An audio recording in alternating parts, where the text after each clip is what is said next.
Babisha for Otwinoko TV ni Kintom TV Live.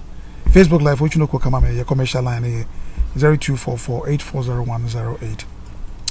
Say America memu you low Massachusetts near way Boston bibia and then virus. Hane way. Sabre ye ne yenua Kojak. Ono na number 1 DJ the whole America. Stop. Ghanaian the papa Ghanaian ne mama Ghanaian ye won wa into no what in the room. Ghana no people go say we gina na because or call war Afghanistan or Iraq. Dian wa hye nso. Ye kasa obi obonyum ema enyum esa number 1. Ye nema bebre age say se uni ma beka so America ni akata ni na ote wo no. Ye ne bebo enkomo. Na ba bia wo a wo hwe bia no. Wo so betimi aye bibi ono ne die no. Kojak e makwaba. Kwaba. Bia bakode. Boko. Good. Yeah. Now, Lord is saying. Yo. Good. Yo.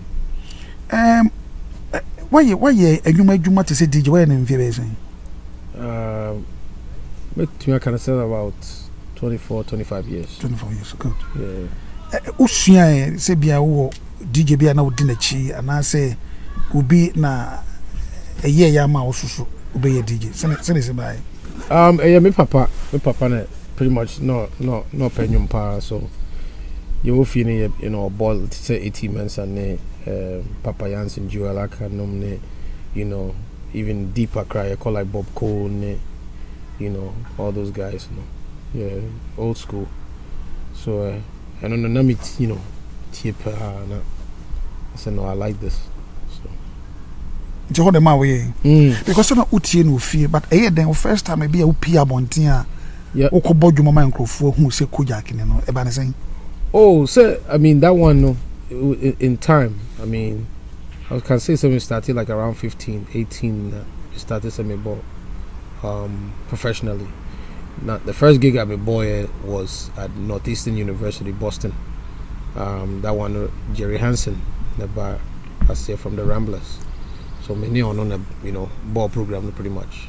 So that time I'm very nervous because I'm young and I am my first gig. But I mean pushing me say, you know, you can do it. So that's those days I'm bought that time is not Boga High Life no about power. So we bought to say, you know, the Thomas from Paul Marriott band line. Yeah. So if you go now twaso. Twaso. Yeah. Yeah. Now ebe then he said oh shit baby away in New England. Yeah, baby DJ for baby even radio so near dinner. Is it Jam? Jam or Jim? Jam radio. Oh yeah, station about to say Hits Africa Caribbean or Loha. Okay. Right. Jam. Right, but say Clear Channel station no it's Jam 94.5. Okay. Before na me yejuma wo okay. Na ukoyi yejuma wo nyina. Yeah. Na then I would be baby DJ Kojak. Really? What's secret saying? I love music, so me try some program be Bobby, I'm try some Bonnie ye. Yeah, so that way, you know, mistake be you know, so she share and when client and she share no and making sure say be that from Boko. Okay. You know. Yeah, Kojak, I know here in America, they do awards their heroes. Okay.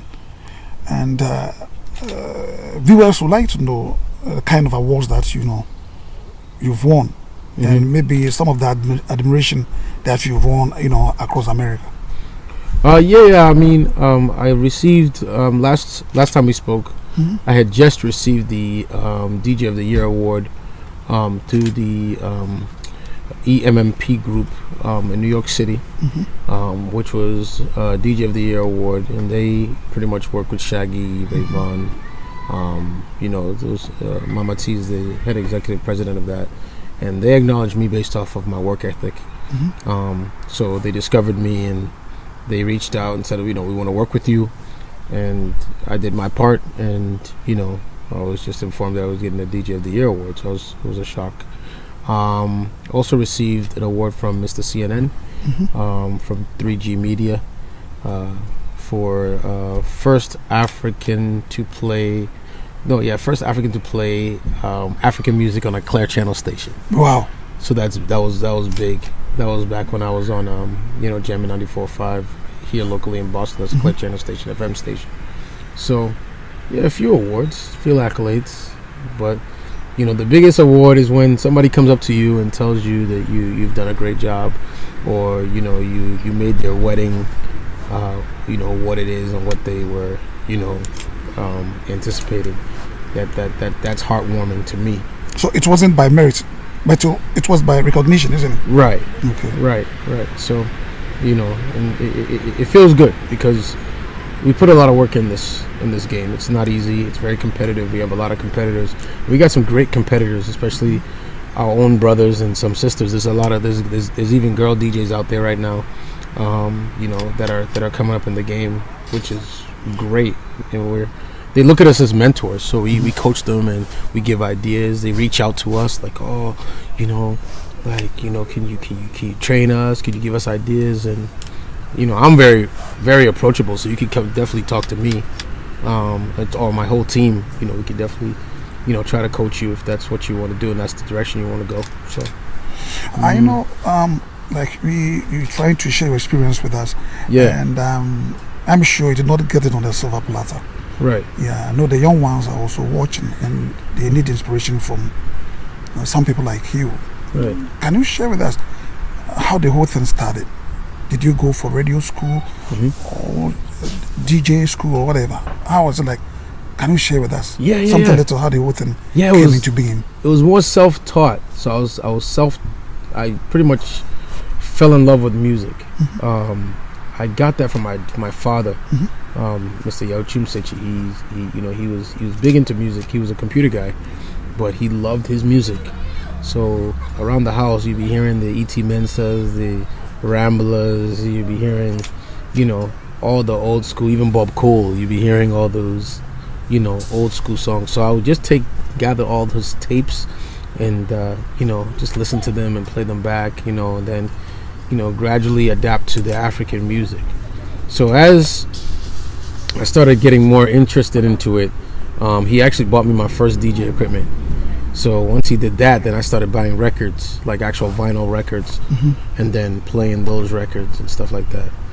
My first gig that I played was at Northeastern University in Boston, and that was special guest was Jerry Hansen, the Ramblers. He was a saxophonist for the night, and alongside me.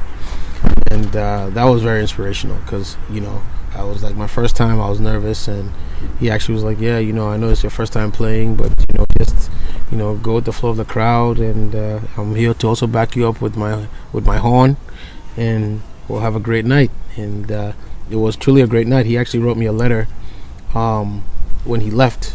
He wrote me a letter, telling me to keep pushing forward and going on. And ever since then, it was just sailing after that, it was like, I gotta keep going with this, and here I am today, just still playing the music, still scratching these records.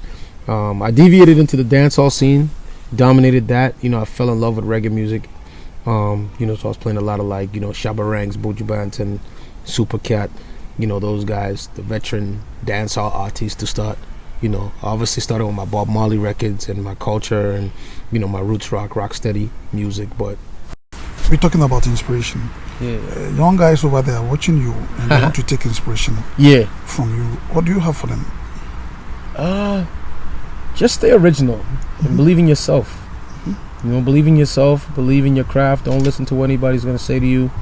Just keep doing it your way. Don't change the formula. Don't change the protocol. Just do it the way you know. So if you're a scratching DJ, scratch records. If you are a mixing DJ, work on your mixes. If you're an acapellist, just gather your acapellas in your party breaks. Do those things, because the art of DJing there's so many categories in it. So you just gotta know where you want to be and stay true to that.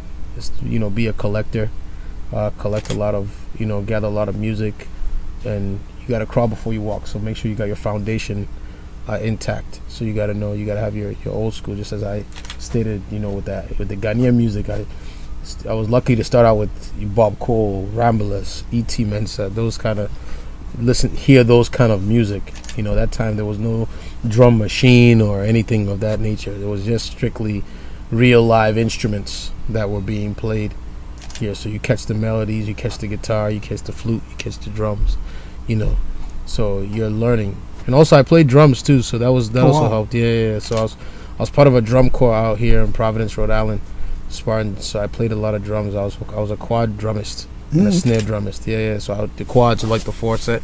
So I would do those, and then just snares and stuff like that. So I was doing that. So I was always into music, Ochi.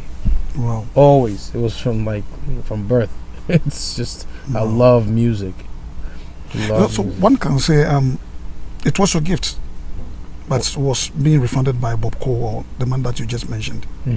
What was the gift from them?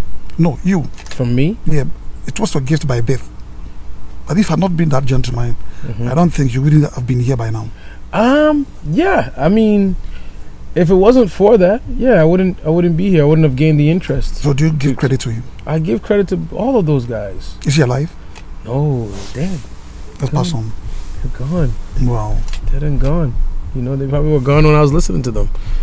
You know what I'm saying? Good. Yeah. So they're legends. Wow. But that's what I used to hear in the car, in the house. You know what I'm saying? So I gravitated to that. Then after that, we started listening to the Pat Thomases, the Jewel Akas, the A.B. Crensels, you know, and then, you know, it's just gradually pushing through that pipeline to where we're at now, you know. So is it the kind of job that you're doing full time, or you doing it part time? No, this is what I do for living. This is what I do. This is me. And what kind of difficulties or problems that you've been facing? COVID caused some issues. I mean, because I was down for a little bit, but I mean, I still, you know, like we spoke on last time, I still do mixes and customized projects for people and stuff like that. So that can keep you going a little bit. But it's a hustle, so you got to get out there. You got to, you know, be above the competitors and stuff like that. They don't have to go with me. They can go with somebody else. So you just got to, you know, stay true to your craft, put out good quality product, and just, you know, keep it moving. Everything about you is music. Yeah, I love But music. You know what? American is a great home. Yeah. For everyone. Yeah. A home of opportunity. Yeah. Home for the brave. Absolutely. You can start something with nothing, but you can end up with mega fortune. Right. And it's part of parents. I mean, great expectations, pilot, doctors, and all that. But how do your parents assess you after school, being DJ and all that? They actually pushed me. They pushed the cord. Wow. Yeah. My father was, you know, he has an MBA from Anna Maria College in business. He was a businessman. He came to this country 1977, and he's never worked for any buddy. He ran his own business all throughout. So he believed in that as far as on the business side, that if this is what you want to do, then, you know, he gave me the fundamentals of how to run it as a business.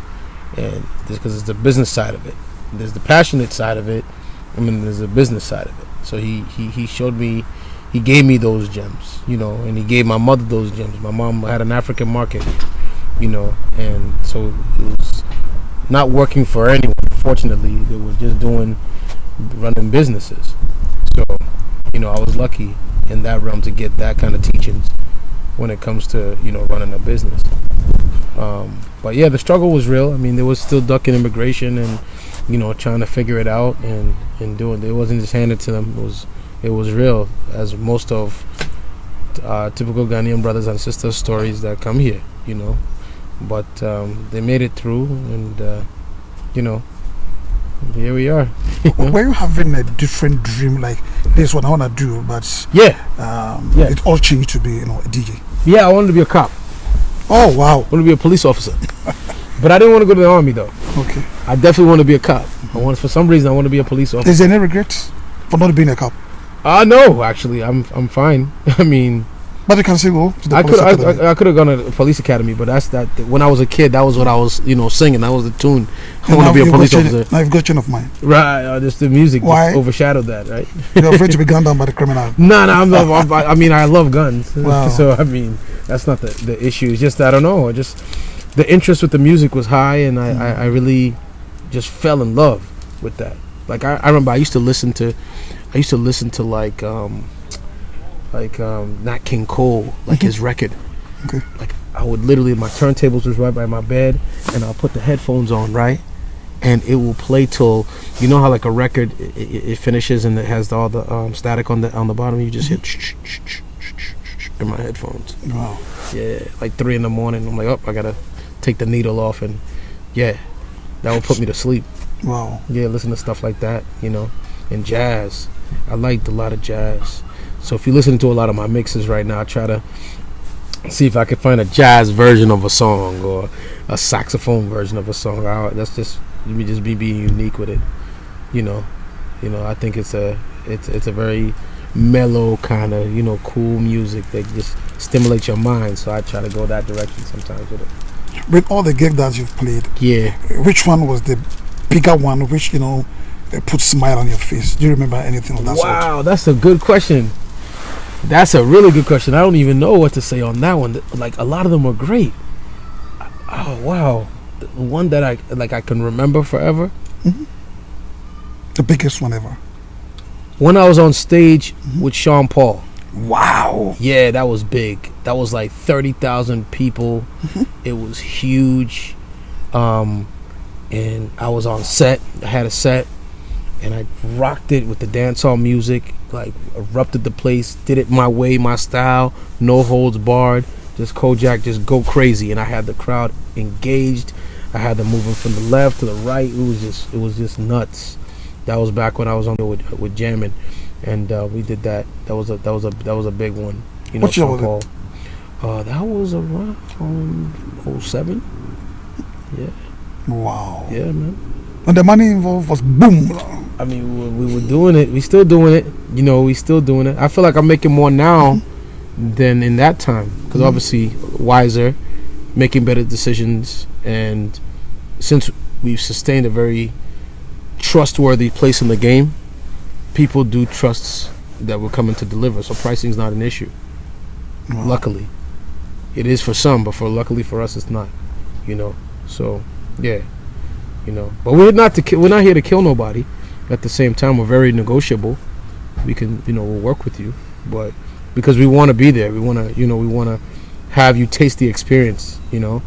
So yeah, but for the most part, yeah, we work with everyone. So it's always about money. Even though it is about money, it's not always about money. Okay. Yeah. So, like, putting the pieces together, how long have you been around as a DJ? Oh, 20, like I was saying, like 24 years. Wow. Yeah, I started playing when I was 15 and professionally at 18. That was when the dad brought this. Do you have a number of people that you've trained? Pardon me?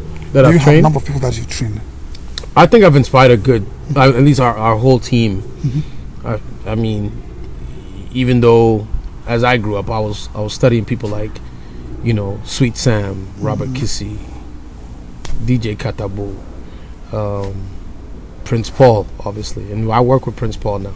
You know, so he definitely a mentor. So I learned a lot from him. DJ X, I learned a lot about high life from him. You know, and then we started bringing on our young guys, you know, and we just shared a lot of gems with them, what to play, what not to play, because it's not easy out there, you know. Ghanaians are, you know, our people, they're very you only get one shot with them, you know, so you got to make sure if you're coming right, because if you don't do good, they'll tell the whole world that you didn't do good, and they probably won't mess with you again. That's real. Yeah. So at the moment, do you have some guys that you're training? Because we all believe in life and, you know, reality, should I say. One day you may leave everything behind, and the other person need to take over or to take your position. Now you're getting old. There should be a replacement. And who are the replacement? Are you training some guys? Yeah, I got my son. Okay, your son? Yeah. Oh, how old is he? Derek is 16. Oh, wow. Yeah. Shout out to Derek, Naveed, Ella. Your biological son? Yeah, my kids. I got 3 kids. Wow. Yeah. Shout out to the 3 kids, man. Derek, Naveed, Ella. 2 boys and a girl. Are you pushing him there, or maybe he has a passion for that? No. His passion's basketball. Okay. So he loves basketball. So, you know, so far as he got his, you know, his academics upright, You know, he's more than welcome to play ball, and he's really focused there. He's doing very, very well. Puts up about maybe 25, 30 points a game in his division, his league. So he's doing good. So hopefully we're hoping to see him on the, you know, in the NBA one day. Yeah, 3. Yeah. It's 3 kids. 2 boys? Yeah, 2 boys. And a girl. Right. And how did they see you? Oh, they love me to death. They love me. I'm a big kid myself. And what do they say about you? They love daddy. I love dad, you know. I'm a fun dad. I'm cool. I jump right in with them. Do they have sandbox? I'm going in there with them. The pool, we're jumping in together. You know, we have, you know, I'm an active dad. Wow. You know, shout out to active dads out there. If you're not in your kid's life, get in your kid's life. It's fun. You know what I mean? Get in your kid's life. And the kids are very struggling. When you're away, they have a new story for you. But when you are there, they have a new story for you too. Always. So when you are away, what do they say about you? Have you heard it?